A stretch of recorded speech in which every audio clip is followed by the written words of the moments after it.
We are everybody to the Blue Brothers Podcast 8 for the Wednesday, October 9th, 2024. I am your host, Domingo Hill Network of the Ice Barrier. And in today's podcast, guys, I'm going to be doing a wrestling review. It's basically a retrospective, but it's going to be a wrestling review. And this is the first time I've done this on this Blue Blooded podcast. And what better wrestling review pay per view I'm going to be reviewing than no doubt one of the best B show pay per view of all time. And I'm talking about WWF Backlash 2000. No doubt that this pay per view, the best pay per view of all time, and for a B show pay per view, this was very, very good. And one of the most important reasons why this pay per view is so good, I'm talking about WWF Backlash 2000, is because it has WrestleMania booking buys. And the reason for that is because, the WWF at that time, they were getting a lot of real life backlash, you know, after what happened with WWF WrestleMania 2000, which in the future I'll do a wrestling review on that one. If you want to know how this wrestling review works, I'm gonna take a pay per view, whether it's from the WWF or WWE. It could be WCW, ECW, TNA. If you want me to do AEW, I can do that. Ring of ROH, any other wrestling shows, and maybe do like their pay per views. And I'll do a review of each match, and I'm gonna talk about it and gonna give it a score between 0 to 10. And then after we're done reviewing all these matches, I'm gonna give this pay per view either the thumbs up or thumbs down. And after that, I will tell you the matches that are the pros and the cons and the middle. So we're gonna get this started. And if anybody wants me to review any other wrestling pay-per-view, whether it's a good pay-per-view, a bad pay-per-view, or even in the middle, let me know in the comments down below. So that's how this wrestling is gonna start. So of course, like I said before, Backlash 2000 is a very awesome pay-per-view. No doubt one of the best pay-per-views of all time for a B show pay-per-view after the horrible garbage pay-per-view WWE WrestleMania 16, aka WrestleMania 2000 was. So WWE had to like, okay, after WrestleMania 2000 disaster, we got to try to make a pay-per-view good. So that's what they did with WWE Backlash 2000. A lot of people say that the way that WWE at the time was booking Backlash 2000, that should have been what WrestleMania 2000 is. But instead, they actually say that to a B show pay-per-view, no doubts. So it's a good thing they learned from, and the good thing about that, they actually learned from their mistakes after what happened with WrestleMania 2000. So we're gonna get this retrospective started. So WWE Backlash 2000 happened on April 30th, 2000. And speaking of 2000, another thing I want to say is that 2000 is no doubt one of the best years for WWF creatively, and WWF slash WWE is had one of the best years in 2000. 2000 was an awesome year for the WWF, because creatively, because the creative is mostly good. They've been kicking ass and kicking WCW's ass during the Monday Night Wars, beating them in the ratings every week, dominating the competition, and that's why 2000 is no doubt one of the greatest and one of the best important years for the WWE, aka the WWF at the time. So yep. So Backlash 2000 happened on April 30th, 2000, and it was live at the MCI Center in Washington D.C. We have about 19,101 fans in attendance, and we also got 650,000 pay-per-view buy rates. So that's a very high pay-per-view buy rates because in Backlash of 1999, the year before, if I can look this up, Backlash 1999 has around 300, 380, 398,000 pay-per-view buy rates from 1999 Backlash. So it went up in Backlash 2000 up to 650 thousand pay-per-view buy rate. So it went up though, and it was a very high buy rate, very good one for this pay-per-view. So of course in this pay-per-view we have 9 matches. So we're gonna get this started. So our first matchup here, before we start with before we talk about the match, we got to talk about the opener and stuff. So we're going to talk about, of course we have a special guest ring announcer is going to do the ring announcing for our first opening match, and that was none other than the return of Deborah McMichaels. That's right, Deborah making her return to the WWF. Of course, she took some time off for a couple of months making her return, and she looked great, And I got to tell you, Deborah McMichael is no doubt one of the best valets slash managers of all time, and she was so gorgeous. Like, oh man, like I mean nowadays she's kind of old and all stuff, but back then when she was very young back then, oh my God, she was smoking hot. Like she was so beautiful and all that stuff. All that stuff. We talk about how beautiful Miss Elizabeth and other women, but Deborah is definitely there. And not to mention, she is so over by the fans. When her music hit, and then she came out, she had one of the biggest pops ever to start off this pay-per-view. Like, it's a very good reaction, I gotta say, for Deborah. And seeing her returning is really good. She's so over. Like, the fans back then, in 2000, they love Deborah. They love her so much. She's no doubt a legendary valet manager. She was great. She was so over back then, and she was smoking hot back then. Of course, she was hot back then when she was very young back then. So just keep that in mind. All right, so Deborah's gonna do the special guest ring announcing for this match. Of course, our first match that we're gonna have to start off the show is a tag team match for the WWF Tag Team Championship. Edge and Christian, the champions, will be defending against D-Generation X members Road Dogg and X Pac. So, of course, as you know, Edge and Christian, this is Edge and Christian's first title defense on a pay-per-view because at WrestleMania 2000, Edge and Christian won the tag team titles when they defeated the Dudley Boys and the Hardy Boys in the first ever Triangle Ladder match, which that match was very good.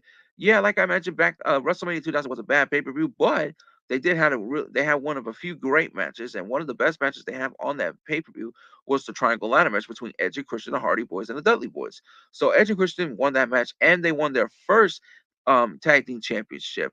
So that's pretty cool. Of course, both teams, when they came out there in their entrance, they had big reactions.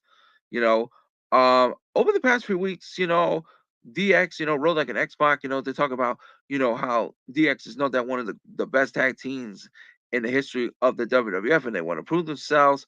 Edge and Christian kind of disagree with it, and they want to prove that they are the best tag team in WWF because they got the tag talent stuff. And also around this time, Edge and Christian over the past few years, they were teasing a heel turn. Now, Edge and Christian didn't officially turn heel until like after Backlash. So, they did tease like heel turns over the past few weeks. And not to mention the rivalry they have with DX over the past few weeks as well. So, and of course, like I said before, they didn't officially turn heel until like after Backlash. So, yeah. So, another thing I do want to say too is that Road Dogg is a former, we all know Road Dogg is a former tag team champion, one half of the legendary New Age Outlaws with Billy Gunn. X Pac has been a former tag team champion as well. He's been tag team champion 4 times with Hardcore Holly when he was Bob Holly at the time. I think he was the tag team with I think someone else. I forgot who it was. Oh yeah, it was Marty Jannetty, and he's been a tag team champion twice with Kane in 1999. Road Dogg's been a tag team champion multiple times with Billy Gunn. So, and I gotta say, Billy Gunn. We talk about how the New Age Outlaws had good chemistry. Road like Billy Gunn. Road Dogg and X Pac actually got some good chemistry too, as well as a tag team, which I say they were very impressive in this match. So we're gonna review this match. I actually got the highlights right here.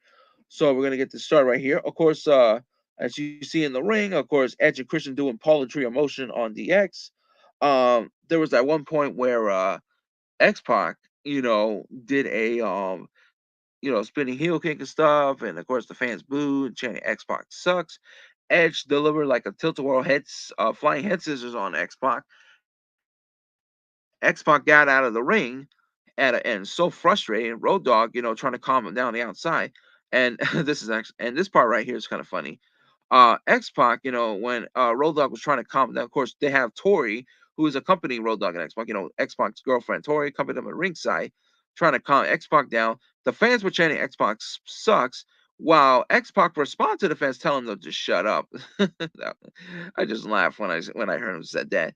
But anyway, back to the ring. I know X Pac did spit his gum on Edge's fan, then he tagged out to the Road Dogg and stuff. Edge and Christian did some poetry erosion.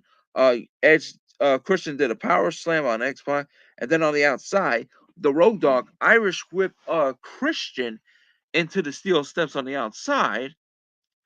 X Pac in the ring, he delivered a Bronco Buster on Christian, and then Road Dogg with a shake rattling knee drop on Christian, and then DX was trying to double team Christian. They were gonna go for like a double back suplex. Christian landed on his feet and he countered with a double reverse DDT on Road Dogg and X Pac. He tags in Edge. Edge came in the ring all firing up, and then X Pac was gonna go for like a Hurricanrana. Edge countered to a sit out powerbomb, but he only got a 2 count. Christian was gonna go for the unprettier, aka the kill switch, on the Road Dogg. Road Dogg pushed Christian into the spinning heel kick on X Pac, knocking Christian down. Tori actually grabbed Edge's hair on the apron. The referee didn't see this, and then X Pac was going to go try to attack Edge, but X Pac accidentally hit his girlfriend Tori, knocking her off the apron and all that. And of course, they only got a near fall. The referee was outside, checking on Tori. Road Dogg and Christian were fighting on the outside, and while the referee was distracted on the outside, in the ring, X Pac hit the X Factor on Edge, and he got the pin. And X Pac did have the match won. And while the referee didn't see this, while he was distracted with Road Dogg, Christian grabbed the ring bell on the outside and hit X Pac in the head with the ring bell, and he was knocked out. Edge got the pin on X Pac. Christian got the pin on X Pac. Excuse me. Edge grabbed the Road Dogg to prevent him from interfering for the pin. 1, 2, 3. Edge and Christian won the match, and they successfully retained the WWE Tag Team titles. And of course, after that, we saw this camera shot of X Pac getting busted open at the hands of Edge and Christian in the ring bell. So Edge and Christian cheated to win the match as well. So overall, it was actually a very good opener. I actually like this match. And like I said before, even though like I said, Edge and Christian were teasing like heel turns and stuff. So I mean, Christian using the ring bell, to win a match, because they were gonna turn heels, so it's understandable. But overall, this was a very good WWE Tag Team title match. Great chemistry between these four guys. Tori, interfered. She did pretty well in that role too, but very good opener. What a way to start off this show with um open up the tag team with a tag team title match. So I'm gonna give this tag team title match a 9 out of 10. So 9 out of 10 for this tag team match. This was good. I actually love this. So yeah, of course, back outside in the parking lot, we got a little segment. We got a little outside the parking lot right here where there was a limousine, showing, and of course, it was none other than the arrival of The Rock. The Rock has arrived to Backlash with a big standing ovation. The fans got the big reaction, got the big pop there when The Rock was, coming out of the limousine, getting ready for his WWE Championship main event match against Triple H, which that will happen later on tonight, which we'll talk about that later.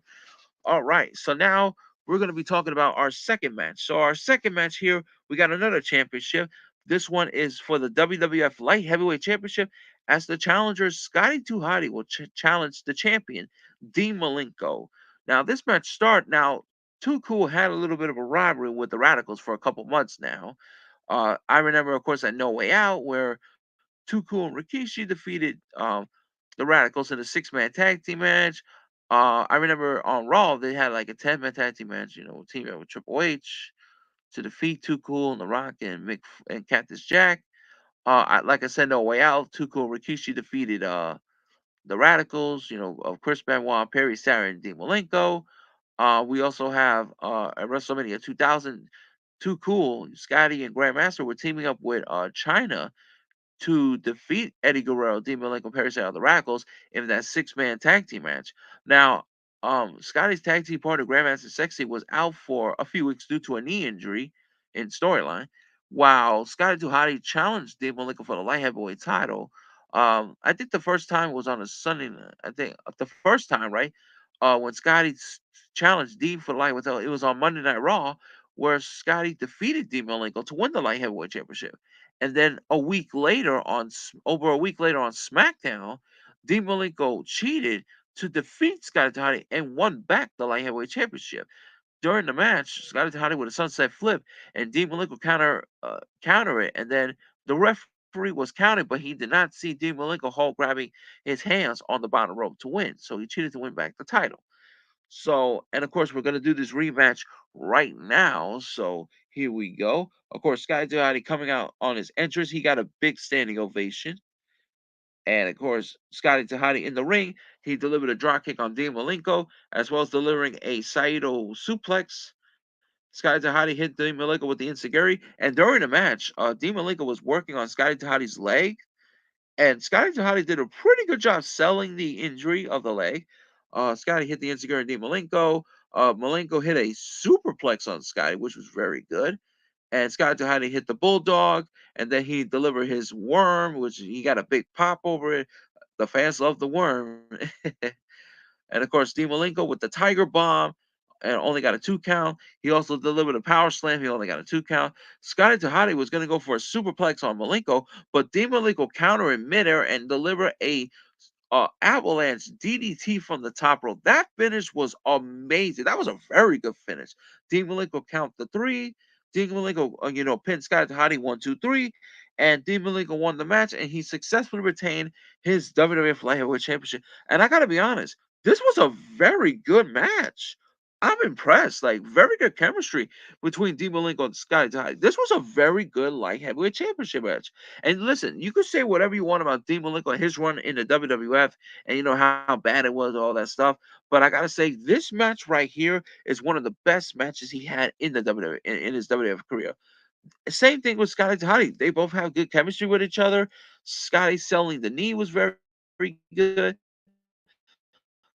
The chemistry they had, the couple of spots that they did, the finish was very awesome. This was a very good light heavyweight championship match. I was very impressed and very great matchup and good chemistry between both men. So I'm gonna give this light heavyweight championship match a 10 out of 10. That's right, 10 out of 10 for this match. The selling, the fin, and even the finish of this match, everything about this match was very very good. I was very impressed with this match. Great chemistry with Dean and Scotty. Great matchup between these two. I actually love this light heavyweight championship. This was great. Very great matchup between these two. Love it. All right, now we're gonna move on to match number three, and this is a tag team match. We got the Big Boss Man and Bull Buchanan taking on the acolytes of Bradshaw and Farouk, the APA.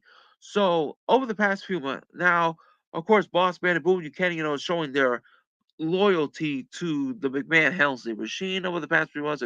Especially they did like their dirty work a couple times, while the APA, the acolytes, Bradshaw and Farouk, were against the whole McMahon Helmsley machine. So I remember Boss Man and Buchanan, they actually wrestled The Rock in on Raw in a 2-on-1 handicap steel cage match, which they lost to The Rock, and The Rock had to win that match in order for him to get his rematch against Triple H for the championship at Backlash, which we'll talk about that later on, right? Now, the reason why I brought that up is because after the match, Triple H, the McMahon Helmsley machine, as well as the Boss Man Bobby Kent, they attacked The Rock, busting him open with Brad's nuts and stuff. Of course, the acolytes came out and actually saved The Rock from brutal damage, but the damage was already been done. And of course, the acolytes, like I said, they were against this whole McMahon Helmsley regime. They were not happy about how the McMahon Helmsley regime was running the show over the past few months, abusing their powers and stuff. They were against them, and ultimately, they also, helped The Rock out as well. So, and of course, Boss Man Buchanan, you know, loyal to the McMahon Helmsley machine, doing their dirty work and stuff like that, and all that stuff. So that's why they have this rivalry over the past few weeks. So we're gonna get this started right now with this match. So I'm gonna review this match right here.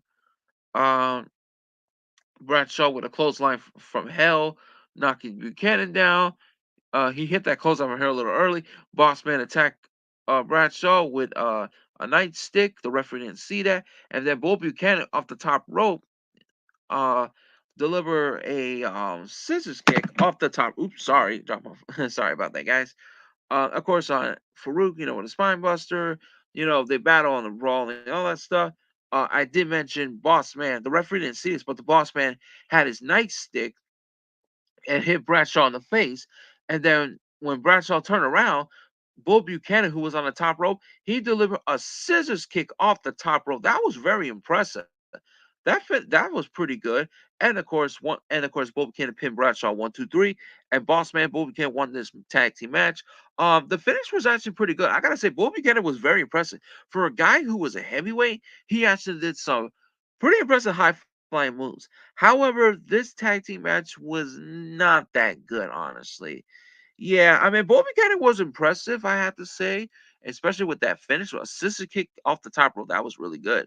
I don't know how he does that for a guy for a big guy doing an amazing agility. But this tag team match, this was not that good. It was kind of slow, all that stuff. So this match, I'm gonna give it a 4 out of 10, only because like I feel like Bo Buchanan was very impressive in this tag team match. Uh, but other than that, that's all I can say. This match was not that good. It was not that good at all. So yeah. All right. Now it's time for our next matchup here.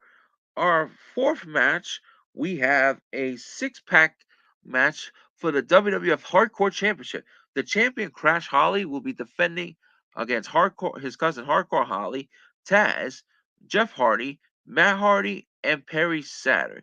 Now, over the past few months, we all know that Crash Holly, which rest in peace to Crash, he was the one that on SmackDown came up with this idea, and he deserves a lot of credit for this because came up with this idea of the Hardcore Championship being defended 24 hours a day, 7 days a week.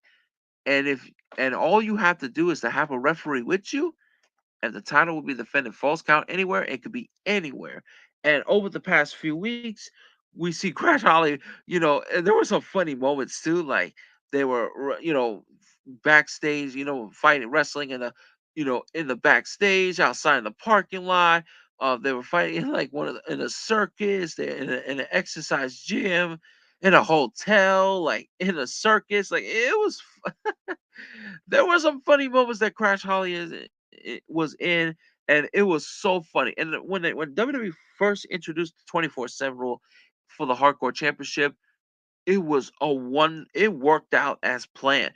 There were so many memorable moments, comedy stuff. It was awesome. Like it was so much fun. The hardcore title has got a lot of prestige, even though it was a broken up title belt, but it did have a lot of prestige. And the hardcore title was a fan favorite. It's one of my favorite championships, mostly because of the 24/7 rule, and the payoff was amazing. It was very good during its times. And of course, over the past few weeks, hardcore, Crash Holly, you know, defending the hardcore title. I remember WrestleMania 2000 in that hardcore battle royal, right? Hardcore Holly won the hardcore title, but what happened was that was not the plan because it didn't work well. Because what happened was Crash Holly was originally supposed to win that match at WrestleMania 2000. However, the finish was botched, and Hardcore Holly won the Hardcore title match. I know Crash was very pissed off, after that botched finish and awarded the title to Hardcore Holly. And even Hardcore Holly was a little confused as well. It was so bizarre. The finish, I mean, the Hardcore Battle Royal WrestleMania 2, it was good, but the finish was kind of botched. But the finish was botched, and it kind of went wrong, and Crash Holly was supposed to win. So what they did the next night on Raw, Crash Holly won back the Hardcore title, defeating his cousin Hardcore. I remember about a few days later, Crash lost the Hardcore title to Perry Saturn. Oh, of course, the whole 24/7 rule a few weeks later, and Crash Holly did got the Hardcore title back later on that same night. And then a few weeks on Raw, Matt, when Taz and Perry Saturn and all these guys fighting for the Hardcore title in the 24/7 rule, Hardy Boys came out. Matt Hardy pinned Crash Holly and won the Hardcore Championship. So that was Matt Hardy's first singles championship. And then on SmackDown a few days later, Matt Hardy defended the Hardcore title against his brother Jeff Hardy, and they damn near, and for two brothers, they beat the hell out of each other in a Hardcore title match. Of course, Taz, Perry Saturn, and Hardcore Hollywood are ringside trying to watch it because the title defended 24/7. Crash Holly pinned Matt Hardy and took advantage of the 24/7 and won back the Hardcore title. So there you go. Now we're gonna look at the highlights and see how this match is about. Of course, the match starting, fighting on the outside. Perry Saturn, knocked Crash Holly down on the ramp right there. Hardcore Holly delivered a power bomb to his cousin Crash. Taz with a Northern Light suplex on Crash. Matt Hardy and Jeff Hardy with a double team leg drop on Crash. Perry Saturn suplex Hardcore Holly and Taz suplex Crash. Jeff Hardy with a springboard moonsault on Crash. Perry Saturn with a Vader bomb in the corner and Crash Holly, and Hardcore with, and then did an overhead belly to belly superplex off the top rope. Perry Saturn with the Brainbuster on Crash, only got a near fall. Hardcore Holly with the Falcon's Arrow on Crash. Oh, and another thing I want to say, I during the outside, all the on the outside, I forgot to mention this part, but on the outside, while the wrestler was fighting, Matt Hardy was climbing up the structure, and while the other five guys were fighting on the outside, Matt Hardy jumped off the structure and fell all over, which got a big pop. So I forgot to mention that part. Jeff Hardy with a swanton bomb on Crash. Matt Hardy broke up the pin, punched Jeff Hardy in the face, and tried to pin him. Jeff broke up the count, attacked Matt, and of course the Hardy Boys having a little words, but it is every man for himself. And then while that was happening, Taz knocked down both Hardys with a double clothesline.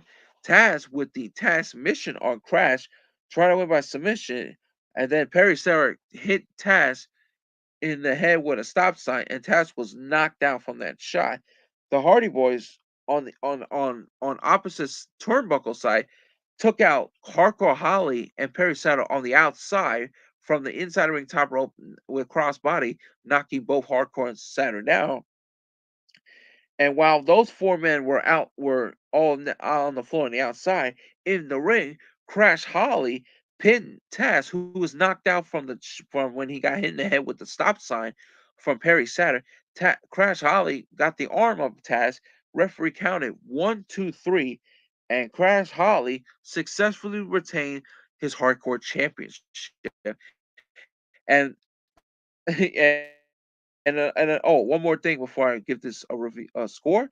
After the match, the music, the people who was working the production of the music, they they were supposed to hit Crash Holly's music, but they accidentally hit the Hardy Boys music, and Crash Hardy left in the entrance with the Hardy Boys. The music was kind of botched, so that was kind of funny though. Like they was supposed, how you gotta play the Hardy Boys music, and Crash Holly won the match, and you accidentally hit the wrong music. I was laughing when that happened though, but wrong music for the right winner. But yeah, so Crash Holly won. Overall, this was a very fun hardcore match. I actually love this hardcore match. The spots that they did was very, very good. So I'm gonna give this 6 pack hardcore. It was so much fun, by the way. Very fun from outside the ring. Matt Hardy did the dive off the structure was pretty good. A couple of spots with the weapons and stuff like that. With the ladders, the chairs, and all that stop signs, all that stuff. It was pretty good. So I'm gonna give this 6 man hardcore match a 10 out of 10. This was a very fun hardcore match. I love this one. This was so much fun. Crash Holly winning this one was pretty good. So Crash Holly continue on defending the hardcore title, and the 24/7 rule continues and stuff. So it was pretty good. And there's no doubt that Crash Holly is no doubt one of the greatest hardcore champions of all time. All right, so now we're gonna move on to something else. But before we move on to the match, I just want to do a little backstage segment where I in the backstage in the McMahon Helmsley regime locker room, Pat Patterson and Jared Briscoe, and I'm gonna talk about Pat Patterson, not the person, but I'm just gonna talk about his character in wrestling. And yeah, Pat Patterson, we all know what he did in real life, but we're gonna put that to the side. I don't want to talk about his real life. We're just gonna talk about the character, not the human being. So yeah, we're gonna put that human being to the side and just talk about Pat Patterson, the character. So anyway, Pat Patterson and Gerald Briscoe, we're talking to Vince McMahon and the McMahon Hells the regime in the locker room, and they were talking about if you want to, try to reunite with Vince McMahon and join it and being loyal to the McMahon Helmsley machine. Vince McMahon, talked about that, saying like, if you really are coming back with us, and if you're gonna be loyal, you got to prove yourself that you are loyal to the McMahon Helmsley machine. And then Pat Patterson will say, yes, sir, Mr. McMahon. So there you go. So they were talking about, Patterson and Briscoe want to reunite with Vince and join the McMahon Helmsley machine. So they did talk it out. And of course, we found out that they are reuniting with Vince McMahon and joined the McMahon Helmsley regime. All right. So that's it for one of the backstage locker room. Now we're going to move on to, which we'll talk about the McMahon Helmsley regime later on. But right now, we got our next matchup here. This one is one-on-one matchup here. We got the Big Show versus Kurt Angle. Now, this is a pretty unique rivalry between these two. Now, over the past few weeks, the Big Show has been doing some unique character work over the past few weeks. He has been, you know, dressing up as other different wrestlers. There was that one time he dressed up as Hiro Rikishi, as Shokishi. Uh, he was the Big Show Volsky, you know, basically being Val Venus.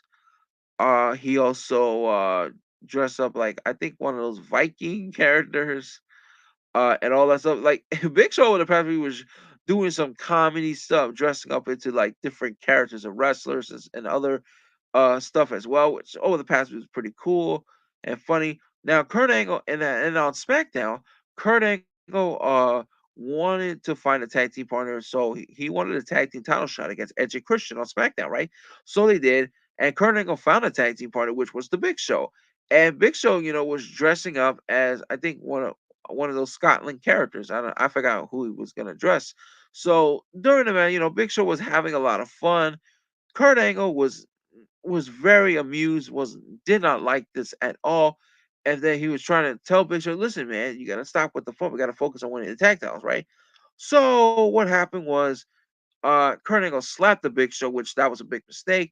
Big Show got angry, and then he got in the ring, attacked Kurt Angle, and choke slam him, and all that stuff. One thing you don't want to do, you do not want to make the Big Show angry. That and Kurt Angle made a big mistake of that. And over the past few weeks, you know, they have a little bit of rivalry. I remember on SmackDown a few days before the pay per view, Kurt Angle delivered the Angle Slam on the Big Show. Big Show was 500 pounds, and Kurt Angle was like 237. The fact that Kurt Angle, who was a small guy and a heavyweight, delivering an angle slam on a 500-pounder, that was amazing. And not only that, that was the first time that the Big Show got angle slam. That was incredible. So we're gonna get this match underway right here. So we're gonna get this started. Of course, I know Kurt Angle, you know, was cutting a promo, you know, heel promo, you know, talking trash about the Washington, you know, stuff here in Washington D.C. And then Big Show came out dressing up as Hulk Hogan, and he became the Shokester. Big Show also cut a promo on Kurt Angle saying, "Well, you know something, Kurt Angle, dude. Oh, what you gonna do with the Shokester is gonna ride on you, brother." So Big Show was dressing up like Hulk Hogan and you know doing impersonating him and dressing up and calling himself the Shokester. He had a T-shirt, you know, dressed up the Shokester. It was funny, you know. The comedy that Big Show did in 2000 was very hilarious, I gotta say. So we're gonna get this started. Of course, Big Show, you know, attacked Kurt Angle, you know, doing the whole you know, moniker of Hulk Hogan. Did some punches, deliver a big boot, and then he hit the leg drop, 1-2, and Kurt Angle kicked out, and then Big Show, you know, was gonna go for an X bomber clothesline. Kurt Angle ducked. He delivered a chalk block, and then Kurt Angle, you know, was chopping out Big Show's knee, working on it, and then Big Show attacked Kurt Angle, and then and Big Show was pissed. So I guess the fun time is over. He knocked Kurt Angle down with a hard clothesline, and he delivered the choke slam and Big Show said that's it. And then pin Kurt Angle 1, 2, 3. The Big Show defeated Kurt Angle in his in his matchup here. This match was kind of short. Obviously, this one is not that good. I mean, the comedy and stuff with all that with Big Show was pretty funny. This match, however, it was not that good. This match was short. This match was like I think like what 2.5 minutes, less than 3 minutes. So, yeah, it was a less than 3 minute match. This one was not that good because it was just a short match, you know. I mean, nothing else to say. So I'm gonna give this match a 1 out of 10. The reason why I only got a 1 and not a 0 is because of Big Show's dressing up like Hulk Hogan, calling himself the Shokester. That's the only good thing I can say about it. The comedy and stuff was funny, but other than that, this was not good. So yeah, it's just a short match. So it's just not that good. All right, so now we're going to move on to our next matchup here. We got another tag team match. This is our third of three tag team matchup. This one is the Dudley Boys versus TNA, which is Test and Albert, of course, accompanied by Trish Stratus. Now, this storyline started where Trish Stratus, you know, was teasing Bubba Ray Dudley for Bubba Ray's obsession of putting female uh, through a table. So, and if you remember for the past few months, Bubba Ray has been putting female competitors to tables. They did that. He did that to Terry Runnels. He did that to Mae Young. He did that to Barbara Bush. Now I know some of you people are going to say, "Who the hell is Barbara Bush?" Well, if you don't know who Barbara Bush is, Barbara Bush, or BB for short, she used to work for the WWF as a EMT, a doctor basically. She was working there, I think, from 1999, 2000, and I think in 2001 as well. So she was working as an EMT, and Bubba Ray put her through a table. They also put Lita through a table. Bubba Ray also put Lita through a table as well. So you got four women being put through a table by Bubba Ray Dudley, of Terry Runnels, Mae Young, Barbara Bush, and Lita. And over the past few weeks, the Dudley Boys, had a little rivalry with Test and Albert. Now, they did have a tag team match on Raw, which TNA won after the distraction from Trish Stratus. And then over the past week, Bubba Ray was so obsessed and trying to put Trish Stratus to a table. There was that one time on Raw where he was about to do it, but Trish Stratus actually kissed Bubba Ray Dudley, and Bubba Ray was in this trance. Like he was like frozen. Like he was like frozen like a statue. Like he was in like some sort of trance and he couldn't even move. He was in shock when Trish kissed him. And of course there was a video of vignette of Trish Stratus, talking about how much you all love the tables. And there was that section where Trish Stratus showed her beautiful sexy body while she was leaning on the top of the table and stuff, basically mocking Bubba Ray and all that stuff. And then there was that one segment on SmackDown where Bubba Ray was trying to put Trish Stratus to a table again, but Trish Stratus again kissed Bubba Ray, and Bubba Ray was in a trance. Test and Hour actually saved Trish Stratus, where Albert double-handed chokeslam Bubba Ray and putting him through a table. And yeah, over the past few weeks, there was Bubba Ray. They told the story trying to put Trish Stratus to the table, and every time Bubba Ray had the opportunity to do it, Trish Stratus finds a way to save herself with some by kissing Bubba Ray over a couple times. And of course, backstage before the match happening. Michael Cole was, trying to do an interview with Tessa and Trish Stratus, talking about this match. Trish Stratus, how much like Bubba Ray, is kind of special, all that stuff, and gonna show what Bubba Ray can do here tonight. And then Bubba Ray, was watching that interview on on the Titantron, and then Devon was trying to knock some sentences to Bubba, and Devon was trying to tell Bubba, listen, you gotta stop this. You gotta focus on this match. Listen, you cannot let Trish Stratus get to you. We got to go out there and we're going to take care of Tessa now, and you have the chance to put Trish Stratus to the table. So Diva was trying to fire up Bubba, trying to knock some sense in. Let's go, let's do this. So we're gonna get this match started right now. So Dudley Boys TNA gonna get it on. Of course, on the outside, Bubba Ray was chasing Trish Stratus, and then Tess with a hard clothesline, knocking Bubba Ray down on the outside. Uh, there was some double team by the Dudley Boys with a double suplex on Albert, and out of the ring. The referee didn't see this, but the Dudley Boys delivered the "What's up" on Albert. Albert, with a body splash, with a stinger splash in the corner, and then he threw Diva right into the big boot of Tess, and then Tess with a power bomb on Devon, and then Tess and Albert joined the double team on Diva with a double suplex. Albert with his power showing a power slam on Devon. Devon fought back on Test, deliver a swinging neck breaker. Albert with a sit down power bomb on Devon, and then Bubba Ray came into the ring, got the tag.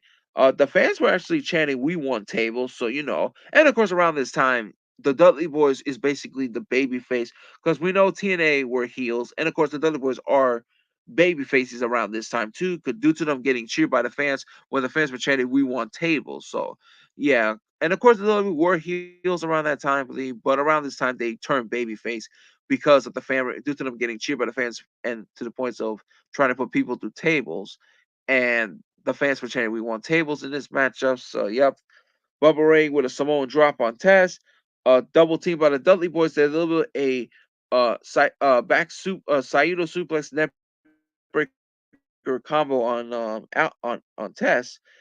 Albert with a bobble with the bubble bomb, also known as the derailleur on Bubba. Tess with an elbow drop on the back of Bubba. The Dudley Boys was gonna go for the 3D on Tess. Trish Stratus was up on the apron, distracting Bubba Ray. She took off her coat, showing her sexy body. and Bubba Ray was distracted. Tess, took out Devon, and while that was happening, Bubba Ray turned around and hit the running big boot on Bubba Ray, knocking him down. And Tess got the pin on Bubba Ray Dudley. 1, 2, 3. And with Trish's help, Tess and Howard defeated the Dudley Boys in this match. However, this is not over yet. And of course, Bubba Ray, after he recovered from that big boot, he attacked Tess, delivered a Bubba Cutter, knocking Tess down. He did grab Trish for a moment, and the Dudley Boys hit the 3D on Albert, knocking him down. Tess was taken down. Albert was taken down. Trish Stratus all alone in the ring with the Dudleys. Bubba Ray grabbed Trish's hair. Devon on the outside grabbed the table, and while Devon set the table, Trish Stratus kissed Bubba Ray Dudley again, and of course the fans booed. But Bubba Ray grabbed Trish Stratus, and Bubba was like, "Oh," and Bubba like, "Yeah, right. That shit ain't gonna work again." So Bubba grabbed Trish by the hair. The fans cheer, and then, of course, Bubba Ray was sitting on top of the turnbuckle. Devon picked up Trish Stratus, hoist her up on Bubba, and Bubba the Ray delivered a sit-down powerbomb from the top rope, crashing Trish Stratus down to the table. And Bubba Ray, after he did all that, he had a smile on his face. He was smiling that he finally did it. And he finally put Trish Stratus to a table. Trish, kissed Bubba, and it failed this time. She was finally put through the table, and then after that, Bubba Ray, on the apron while he and Diva were posing, Bubba Ray was screaming at Trish, saying, "I got you, you little bitch. I got you, little bitch." He said that twice, calling Trish out a little bit, and he got her, put her through a table. Trish Stratus, I gotta say, she didn't really get injured for real. It was basically a storyline injury, and she was just selling, from the injuries. And I gotta give credit to Bubba Ray. He did a good job protecting Trish Stratus, making sure that she didn't get injured for real. Trish Stratus deserves credit for her role in this post match, all that stuff. Oh, by the way, this tag team match was not that good either. It was a little long. I don't think it wasn't that great. Although I will say the post match was doing good. So I'm gonna give this match a 6 out of 10. The post match was pretty good. Putting Trish Stratus to his table got a big pop. Trish Stratus was selling the injuries. It was pretty good stuff. But as far as the tag team match, I don't think it wasn't all that good either. Of course, after that, Trish Stratus, was put into an ambulance. Tess and Albert, went to the hospital with Trish, and of course, while the ambulance was leaving and Trish was going to the hospital, uh, on the other side, you see Eddie Guerrero and China coming out in a limousine roll rider. If for those you may not know, China and Eddie Guerrero went to Eddie Guerrero's prom after he got a GED, and celebrating his, GED that he got, and they went out to a prom, and then the referee was reminding Eddie Guerrero, "You need to go to the ring right now, because you got to defend the European title right now. Because if you don't go to the ring now, you're gonna forfeit the title." So Eddie Guerrero's telling China, "Mamacita, what do you think we should show him running in style?" And China was like, "Let's go." So, and of course, and I gotta say, this is the first time that Eddie Guerrero actually came out of his entrance into a lowrider, which is a car.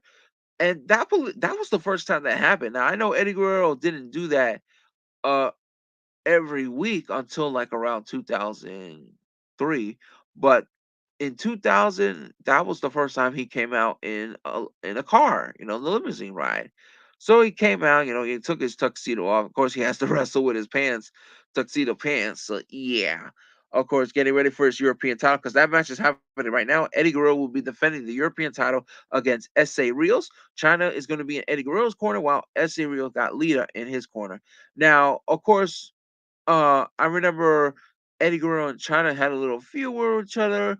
I did mention earlier China and Too Cool defeated Eddie Guerrero, Dean Milligan, and Paris and the Radicals.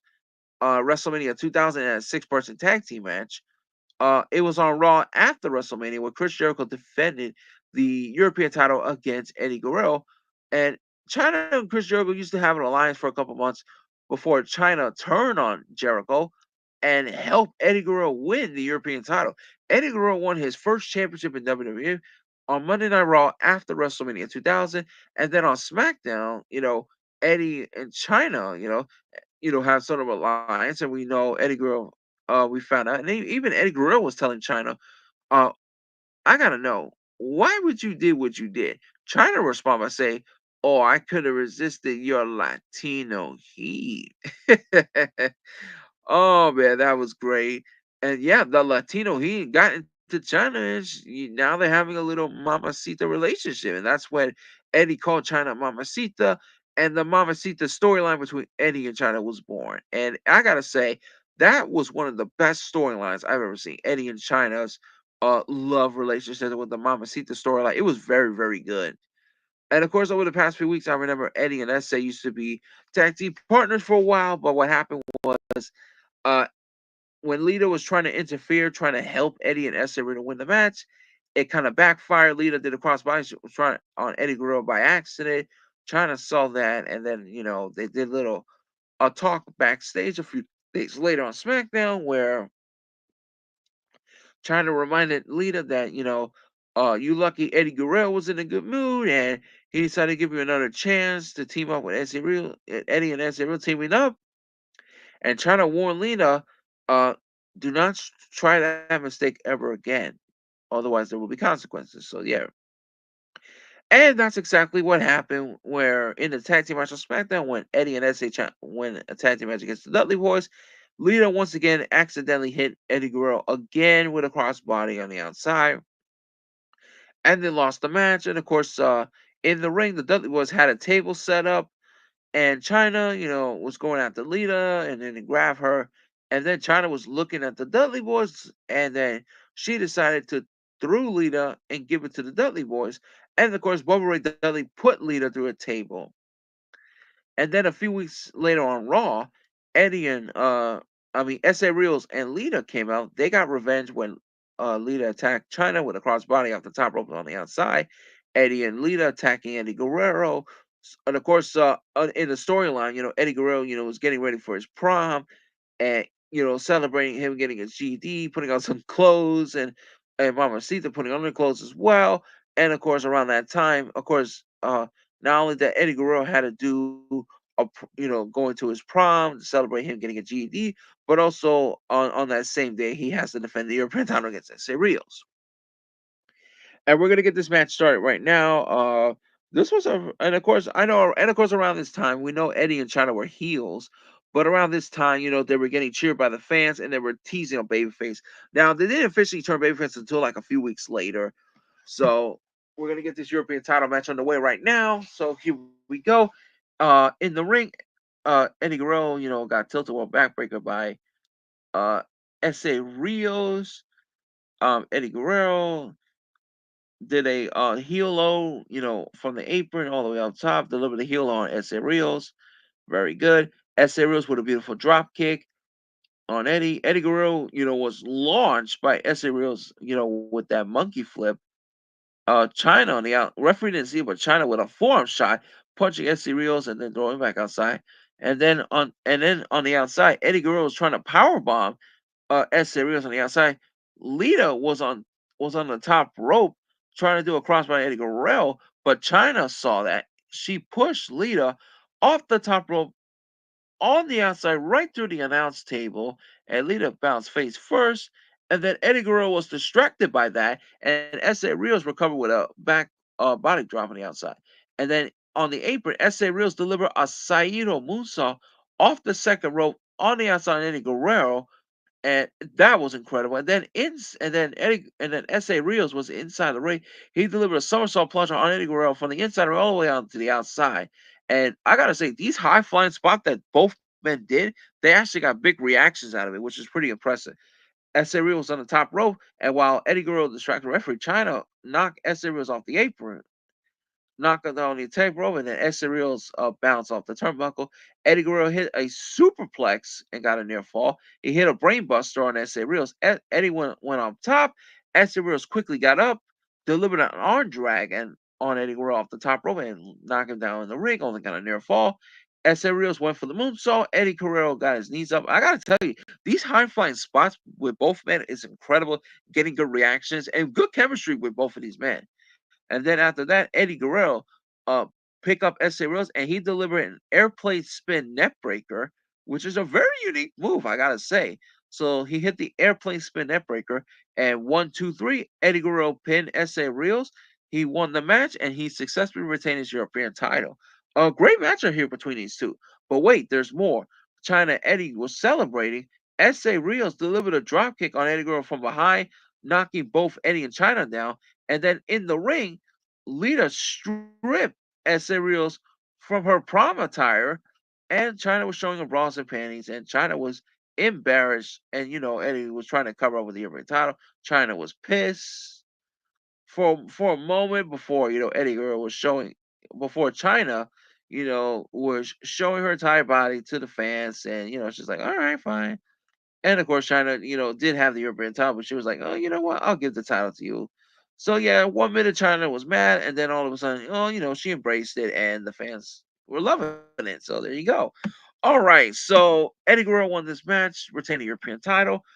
This match was very good. I actually like this match. All the high flying spot that they did between both men, it was very impressive. So I'm gonna give this European title match a 10 out of 10. This was a very awesome matchup here. Great chemistry by Eddie Guerrero and S. Arios. Lita and China, they did a good job in their roles in this well as well. Tell a good story. It was incredible, and yeah, it was great. All right, so now we're gonna move on to another matchup here. We got another championship. This one is for the Intercontinental Championship. Chris Jericho challenging the champion Chris Benoit. And yes, I do have to mention Chris Benoit because I'm not gonna talk about Chris Benoit, the person, what he did in 2007. We're just gonna focus on talking about the wrestler, not the human being. We're gonna talk about Chris Benoit, the wrestler, and not talk about the human being. So I want to let you guys know that. Maybe in the future I might talk about Chris Benoit, what he did in 2007. Maybe in the next podcast, we'll see. But right now, let's focus on Chris Benoit, the wrestler, and not the person. All right. So over the past few weeks, the past month or so, Benoit and Jericho had a feud over the Intercontinental title. At WrestleMania 2000, Benoit, Jericho, and Kurt Angle battled in a two falls triple threat match. With the first fall was for the Intercontinental title, second fall for the European title. Chris Benoit pinned Chris Jericho to in the first fall to win the Intercontinental Championship, while Chris Jericho pinned Chris Benoit to win the European Championship. And of course, after Jericho finished up his feud with Eddie Guerrero with the European title, he was focusing on Chris Benoit and the Intercontinental title, having a little rivalry over the belt for the past few weeks. So now they're gonna get it on here. So of course, Jericho came out with a big reaction, got some cheers from the fans because he was over back then. So in the ring, Benoit with a German suplex on Chris Jericho. Jericho and Benoit delivered some chops on each other, like man, and the fans, were into it. Were chanting "woos" with the chops before Chris Benoit stopped the chops with raking the eyes of Jericho. Chris Benoit delivered a Saito back suplex from the from the inside of the ring over the top rope, and Jericho landed face first on the apron on the outside. And then Chris Benoit went for a tope suicida on Jericho, but Jericho moved out of the way, and Chris Benoit crashed him on the outside. Benoit threw Jericho to the steps, and then back into the ring. Benoit with a front suplex on Jericho, bounce on the top rope. Benoit with a nice snap suplex. Chris Jericho with the lion saw, got a near fall. Chris Jericho with a spinning heel kick, as well as hitting the bulldog on Benoit, got a near fall. Benoit, I mean Jericho was gonna go for a belly to back suplex off the top rope of Benoit. Benoit countered to a cross body. Jericho picked up Benoit with a power bomb, not once but twice. Chris Benoit with the crippler crossface on Jericho. Jericho got his foot on the rope to break the count, to break the submission move. Jericho got the Walls of Jericho on Benoit, and Benoit grabbed his hand on the rope. Now, what happened was, and then this spot right here, Jericho went for a flying forearm on Chris Benoit. Benoit ducked, and Jericho accidentally hit the referee. Benoit went to the outside, grabbed his Intercontinental title belt. He hit Chris Jericho in the face with it, and then the referee got up. Referee didn't see it, and Chris Benoit only got a 2 count of it. And then Chris Benoit with a snap suplex on Jericho on the Intercontinental title belt. And then Benoit went on top. He went for a diving headbutt, but Jericho, you didn't see this until like the replay after the. Now we didn't see this part until like after the match when they showed the replay of it. But when Benoit delivered that diving headbutt off the top rope, Jericho used the Intercontinental title belt, and Benoit's face bounced off the Intercontinental title belt, and Benoit uh got a broken, and then during that spot, he got a bloody nose. I think his nose was broken from that, from when his face bounced off the Intercontinental title belt. The referee actually saw that, and he called for the bell, and he disqualified Chris Jericho for Jericho using the belt. Now, like I said, during the match we didn't see it, but after the match, they did show the replay and we saw it. So Benoit wins the match by disqualification and successfully retained the Intercontinental title. Chris Benoit got a bloody nose, and then while Chris Benoit was leaving with the Intercontinental title, and of course he got a bloody nose in the ring, Jericho argued with the referee over the disqualification. He delivered the wall. He actually grabbed the referee and delivered the walls of Jericho on the referee, and of course the referee was Tim White, and other referee and Jericho just snapped. Like he just walls of Jericho referee Tim White to the point that the other referees had to come out and try to stop Jericho and try to break it up. And Jericho just snapped, and then he just broke up the hole. And referee Tim White just injured and selling him getting walls of Jericho. But overall, the finish was a little weak. But this match was good though.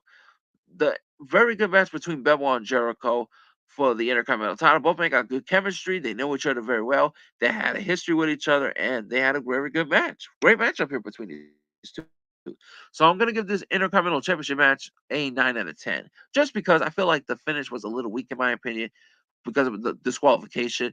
But overall, it was a good match. Of course, after this, they did continue on with the feud. So over the Intercontinental title. So there you go. All right, so now we're going to be talking about the main event. But before we got to do that, we also got backstage, the McMahon Hells and everything. I know Vince McMahon was talking about Stone Cold Steve Austin. Now, Austin was supposed to be in The Rock's corner for his WWE Championship against Triple H tonight, right? Austin, didn't show up. Like, what's taking so long? Why is he not here yet? Vince McMahon backstage, and when he was talking to the Man House and Regime, was talking about maybe Austin has some transportation problems or something like that, right? So the match is right now. Austin didn't show up yet. So what happened? So we're gonna get this match in the way. So over the past few weeks, so the Rock and Triple H battle for the WWF Championship here tonight at Backlash 2000. Now at WrestleMania 2000, you all know, the main event, Triple H defended the title against The Rock, Big Show, and Mick Foley, and then during this main event, we have every McMahon family members in every corner. Linda McMahon's with Mick Foley. Vince McMahon was with The Rock. Shane McMahon with The Big Show. And Stephanie McMahon with Triple H. So you have McMahon in every corner. Now, that main event was a very disappointing, mostly because the main event of WrestleMania 2000, it was supposed to be mostly about Triple H and The Rock, right? That was supposed to be. It was supposed to be about Triple H and The Rock, but what happened was it wasn't about that. That was not the case. It was mostly about the McMahon family in every corner. And of course, Triple H did win that Fatal 4-Way elimination match. He successfully retained the WWE Championship. Of course, thanks to the help of Vince McMahon, because Vince McMahon turned heel and he turned on The Rock when he hit The Rock in the head with a steel chair, not once but twice, helping Triple H to retain the title. Everybody was in shock. Even Stephanie McMahon was in shock. And Stephanie and Vince McMahon actually hugged it out. Shane McMahon, who was on the apron, was shocked about this as well. And it looks like, and of course, only to find out the next night on Raw that three of the four McMahon family actually reunited. And of course, The Rock, while he was carried out by the referee on the outside, he turned around and he realized what was going on. The Rock rushed back into the ring and he attacked Shane McMahon, hit him with the rock bottom. He attacked Vince McMahon, hit him with the rock bottom. Stephanie McMahon, she was not happy about it. She slapped The Rock in the face, and then The Rock retaliate with a rock bottom on Stephanie McMahon. Triple H was on the apron trying to stop The Rock, but The Rock knocked him down on the apron trying to save his wife. That was not the case. And then The Rock delivered a people's elbow on Stephanie McMahon, and the fans cheer. So even though The Rock got screwed at WrestleMania, he did lost the match, but he actually won the war in the end. And of course, Vince, Stephanie McMahon, and Shane McMahon reunited. Vince McMahon was explaining why he did what he did to The Rock. He said that The Rock, does not deserve to be WWE champion. And he said, as long as I'm the owner of this company, you will never be World Wrestling Federation champion again. So, screwing The Rock and then Vince, Shane, Stephanie reuniting and joining the McMahon Helmsley regime. And then I remember on SmackDown when The Rock was forced to put in a handicap match against DX's Road Dogg and X Pac. Triple H was the referee, and then all that stuff and all that stuff as well. Rock got a disadvantage and stuff. And then The Rock also knocked the referee down. Of course, The Rock looked like it was gonna win that match when referee Earl Hebner was trying to help The Rock and get the pin. Vince McMahon, attacked referee Earl Hebner. The Rock actually saw this on the outside. He actually run after Vince McMahon, and then he attacked Vince McMahon with a steel chair right in front of the McMahon Helmsley regime. And of course, that was payback for what Vince McMahon did to The Rock at WrestleMania. And of course, on Raw, The Rock won his rematch for the WWE Championship against Triple H. Vince McMahon decided to put The Rock in a handicap steel cage match against the Big Boss Man and Bull Buchanan. And if The Rock wins that match, he will get his WWE Championship match against Triple H at Backlash, which The Rock win. The Rock won that match, but then after the match, Triple H and the McMahon Helmsley regime attacked The Rock. Triple H with some brass knucks. Triple H busted open The Rock, hit it with the pedigree, knocked him down. He also grabbed a microphone telling The Rock, I am your worst nightmare and you will never win the championship. And of course, over the past weeks, The Rock got beat up and stuff. Also, not only that, but also Triple H, also have a little rivalry with Earl Hebner as well. I remember that Triple H defended the title Chris Jericho, and Triple H forced Earl Hebner to reverse the decision, which he did. And Triple H, got the title back, and of course, Triple H decided to fire Earl Hebner, hit it with a pedigree and stuff like that. And then about another week, and then later on that same night, Linda McMahon, who was the only member of the band that did not reunite with Vince, Shane, and Stephanie, she was actually against that. And I gotta say what you want about Linda McMahon, but she was a very good babyface. She always get good reaction from the fans, doing what's best for the business and stuff. But she was against, Vince, Stephanie McMahon. So of course the match at Backlash was gonna happen. Vince McMahon also announced that Stephanie McMahon will be in the corner of Triple H. Vince McMahon will also be at ringside as well. Shane McMahon will be the special guest referee in that match. So Linda McMahon came out and cut a promo talking about this, saying that it was unfair for The Rock. Now The Rock never asked for my help or anything like that, but she felt like The Rock is outnumbered and is actually getting screwed at this point, with Shane McMahon being the special guest referee. Vincent Stephanie's going to be in the corner of Triple H at ringside. So Linda McMahon decided to come up with this idea to to have someone to be in The Rock's corner, to have his back at Backlash. And of course the fans, they did cheer for Foley, and people thought that it was going to be Mick Foley, but that was not the case because Linda McMahon reminded the fans that Mick Foley is happily retired, but he will not be there. So it's not Mick Foley, but it is someone else. And that someone else was none other than Stone Cold Steve Austin.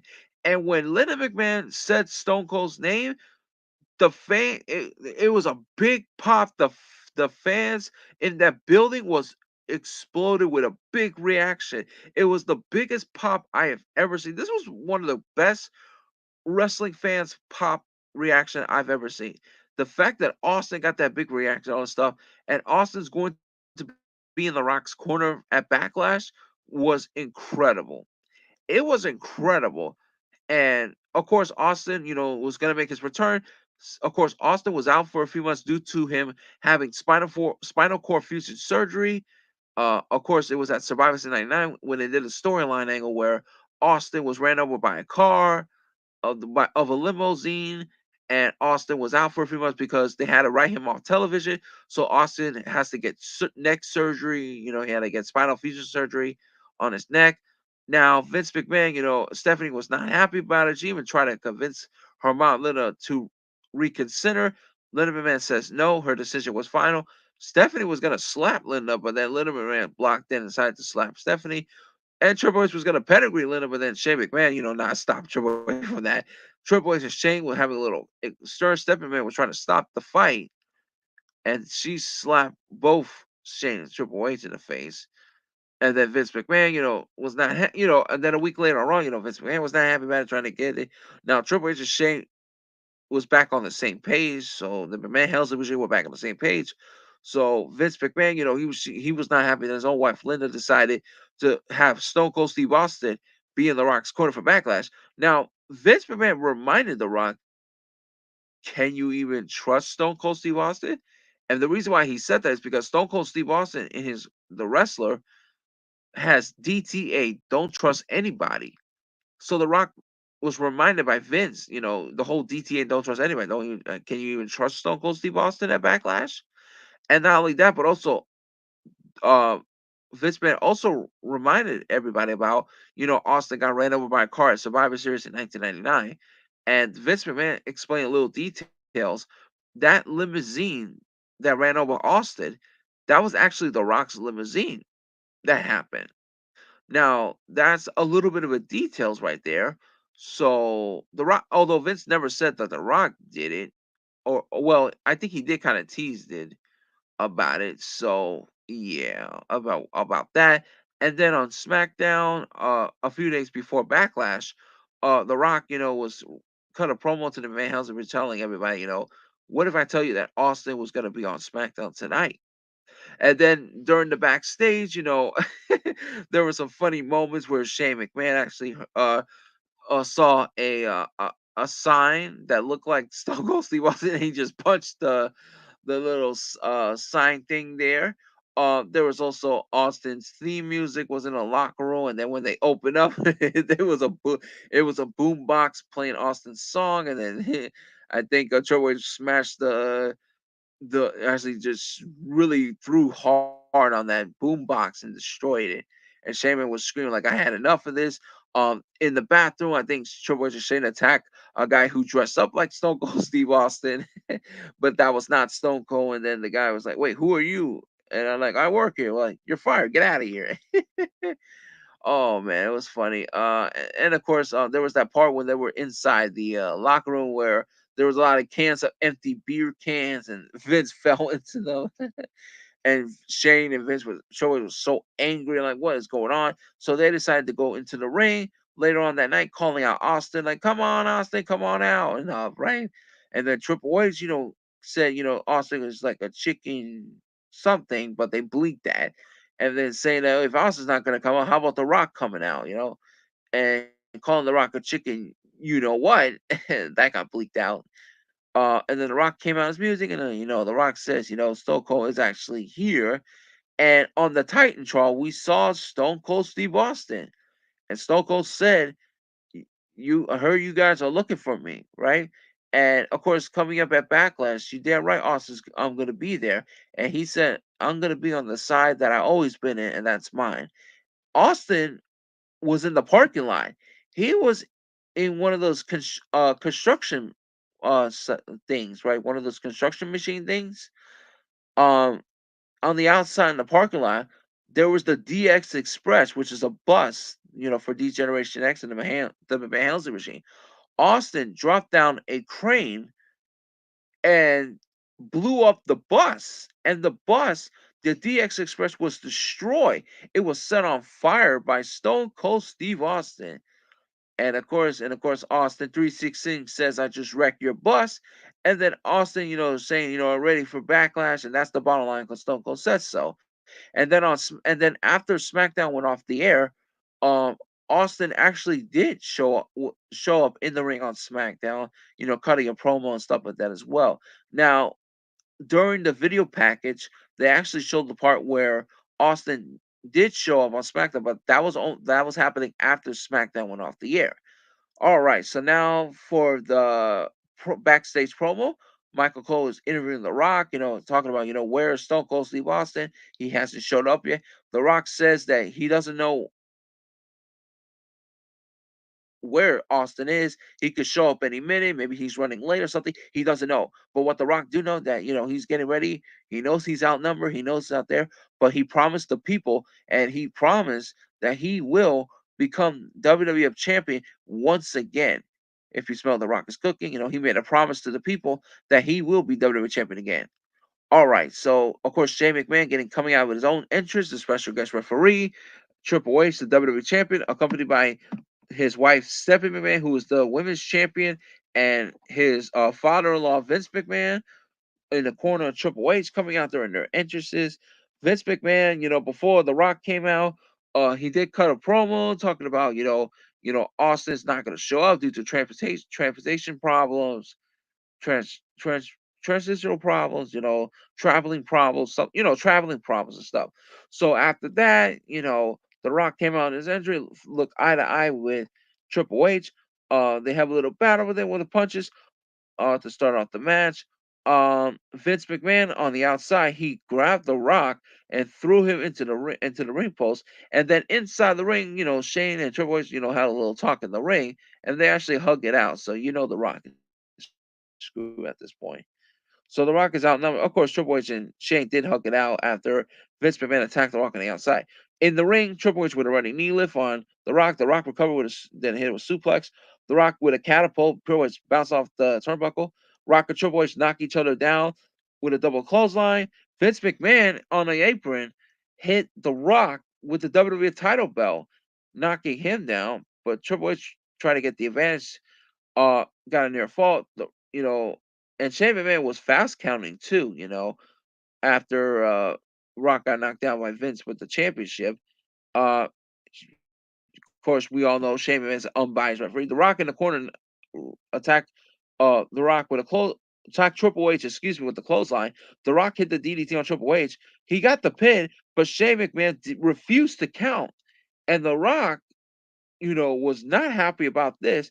Shane McMahon was trying to remind The Rock that he's the referee, but The Rock would have delivered a punch on Shane McMahon, sending Shane over the top rope on the outside.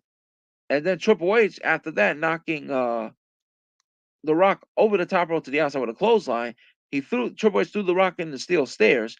Uh, Triple H was going to go for a pedigree on the table, The Rock counter, and with a low blow, The Rock got setting up Triple H with a rock bottom. Shane McMahon on top of the announce table was trying to stop The Rock, but The Rock kicked him into the midsection, and then The Rock delivered a double rock bottom on both Triple H and Shane McMahon through the announce table with a big pop, and the fans react to it. It was incredible. Stephanie McMahon's face tells the whole story. She was in shock when she saw her brother and her husband getting double rock bottom to the table.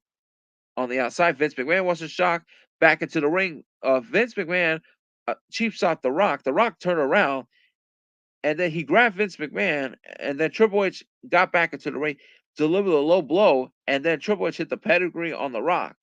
And there's no referee. Vince McMahon calling out for the referee, and there's two of them, and that's his stooges, Pat Patterson and Gerald Briscoe. Patterson with the count, but The Rock kick out at the two, and then the referees, Patterson and Briscoe, attack The Rock.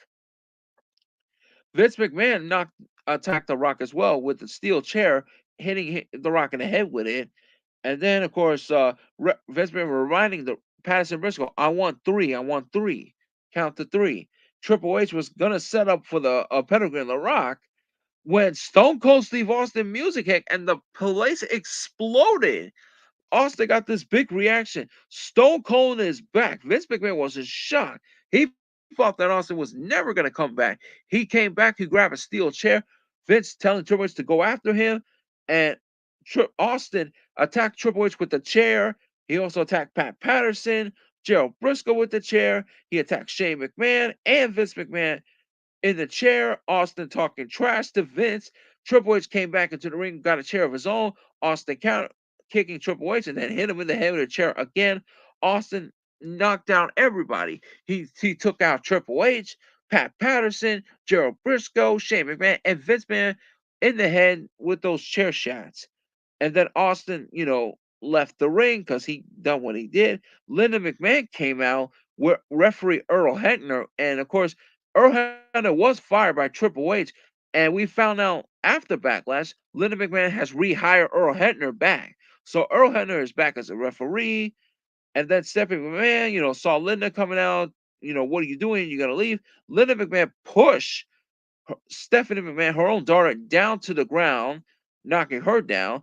Back in the ring, The Rock hit the spine buster on Triple H and then hit the people's elbow. Linda McMahon telling Earl Hebner to go to the ring, count the three, 1, 2, 3. The Rock won the WWF Championship. He beat Triple H. After all the chaos, after all the screw job, it looked like The Rock was going to get screwed. Austin came back, attacking all the McMahon Hells and Virginia with a chair. Linda McMahon rehired Earl Hebner.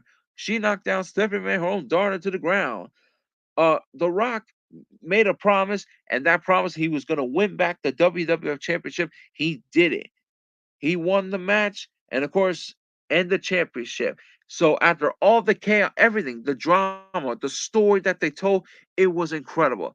I'm gonna give this match a 10 out of 10. This was an awesome match between The Rock and Triple H. And let me tell you, 2000 was the best year for both Triple H and The Rock because when Austin was out through an injury, as well as The Undertaker, they both carried the company. They main event the shows.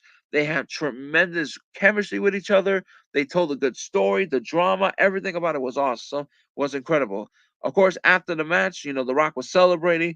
Austin's music hit. He came out with his truck, as well as the damaging, destroyed DX Express that Austin destroyed on SmackDown. He came into the ring. He went face to face with The Rock. Austin gave The Rock a beer, which The Rock took, and then they decided to do a toast. Austin toasted the championship belt, and The Rock did the same. Basically, The Rock, and Austin did a toast, and of course, Austin left the ring. He did what he had to do. The Rock, basically saying thank you to Austin, and Rock continued celebrating with his fans as the show went off the air. I gotta tell you, this pay per view was awesome. I love this pay per view overall. Backlash 2000 was incredible. So Backlash 2000, WWF Backlash 2000 is a thumbs up. I'm giving this a well-deserved thumbs up. This was the best B show paper of all time. Now we're gonna get to the pros, the middles, and the cons. So the pros is definitely the WWF Tag Team Title match, the European Title match, the Intercontinental Championship match, the main event, of course, the Hardcore Title match as well. The Light Heavyweight Championship match is a pro as well.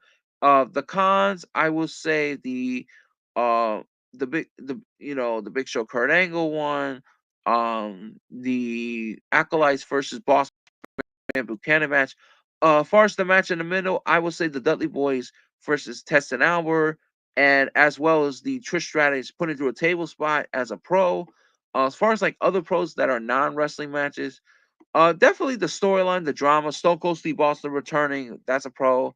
Yeah, the cons, like I mentioned, Kurt Angle, Big Show, and the Bossman Boot Camp versus Acolyte match. But overall, this was an awesome pay per view. I would definitely recommend to check that out because this pay per view was great. Yeah, overall, it's not perfect, but Backlash 2000 was awesome. And this, like I said, this was should have been WrestleMania 2000, but they saved this for a B Show pay per view. And for Backlash 2000 being a B Show pay per view, this was a very good B Show pay per view. And not only that, but also Backlash 2000 actually won an award for best wrestling pay per view of 2000. So yeah, A+ for this one. This was awesome. I love Backlash 2000. So yeah, that's gonna be it for this wrestling review, guys. I hope you all enjoy me reviewing WWF Backlash 2000. And I will do another retrospective in the future. The next one I'm going to be doing is going to be from TNA. It's going to be called TNA Unbreakable 2005. Stay tuned for that. That's going to be the next retrospective. And there will be more to come. So that's going to be it for this wrestling review, Backlash 2000. That's it for this podcast. Post your comments in the comments section. Tell me what you think about Backlash 2000. What do you think of this pay per view? Make sure you like this podcast as well. Share this out. Don't forget to hit the subscribe buttons as well as tapping the notification bell so that way you'll be notified when I upload a new podcast. And that's gonna be it. I'm gonna end this right here. I hope you guys enjoy this. My name is Domingo Hero Network of the Ice Barrier, representing the Blue Brothers Podcast, and I am signing out. You guys take care. Have a wonderful day. Goodbye, everyone. And this podcast is officially over. So peace out. Have a good day, everybody.